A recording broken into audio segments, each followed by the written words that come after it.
আমার আদরের ঘুরু ঘুরু চ্যানেলে সকলকে স্বাগতম। আপনারা দেখছেন মায়াপুর ইস্কন মন্দিরের ভেতরের পরিবেশ। গত দোলের দিনে খুব সকালে পৌঁছে গিয়েছিলাম সেখানে। বারবার যে কারণে বহু মানুষ ছুটে আসেন এখানে, সেই মহাপুরুষ মহাপ্রভুর চরণে নিজেদের নিয়োজিত করে তার সম্পর্কে আমরা দু এক কথা শুনে নিই চলুন। ভারত ইতিহাসের এক অতি সংকটাপন্ন পরিস্থিতিতে পরিত্রাতা রূপে শ্রী শ্রী চৈতন্যদেবের আবির্ভাব হয়েছিল বৈষ্ণব ধর্মের প্রচারের উদ্দেশ্যে। যুগাবতার মহাপ্রভু যুগের প্রয়োজনে অবতীর্ণ এক মহামানব ছিলেন।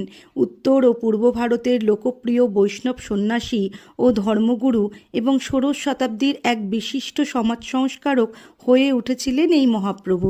বৈষ্ণব সমাজে কিন্তু তাকে শ্রী রাধাকৃষ্ণের যুগল প্রেমাবতার বলেই মনে করা হতো। শ্রী চৈতন্য মহাপ্রভু ছিলেন শ্রীমদ্ ভাগবত গীতা ও শ্রীমদ্ ভাগবত পুরাণে উল্লেখিত দর্শনের ভিত্তিতে অভিযোগ ভাগবত দর্শনের একজন বিশিষ্ট প্রবক্তা ও প্রচারক।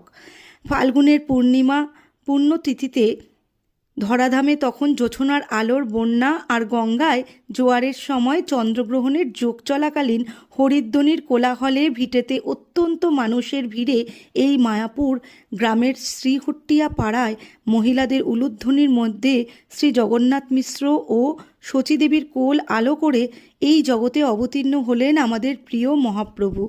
তার মাতা শচীদেবীর পিতা নীলাম্বর চক্রবর্তী ছিলেন খ্যাতনামা পণ্ডিত ব্যক্তি, একাধারে জ্যোতিষ চর্চাবিদ। দৌহিত্রের জন্মের সাথে সাথেই তিনি ভাগ্য নির্ণয় করে বলেছিলেন যে জাতক এক মহামনীষী ও অগাধ বিদ্যার অধিকারী হবেন, সাথে হবেন ধর্মজগতের এক মহান নেতা। মানুষেরা এই জাতককে দেবতাজ্ঞানে পুজো করবেন।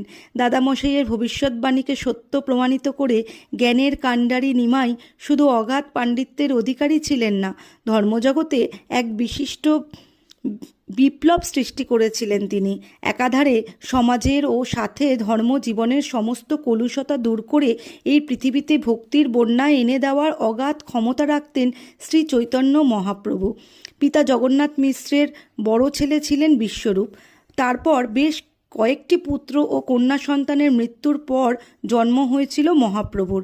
মাতা শচীদেবী তাই আদর করে নবজাতকের নাম রেখেছিলেন নিমাই, কিন্তু দাদামশাইয়ের কুষ্টি অনুসারে তার নাম ছিল বিশ্বম্ভর। সময়টা এই পৃথিবীতে কলির অন্ধকার গ্রাস করেছিল।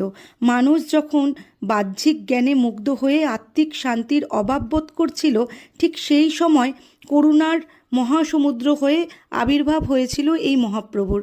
তিনি ছিলেন অসাধারণ প্রেমের প্রতীক, করুণার প্রতিমূর্তি, ভক্তির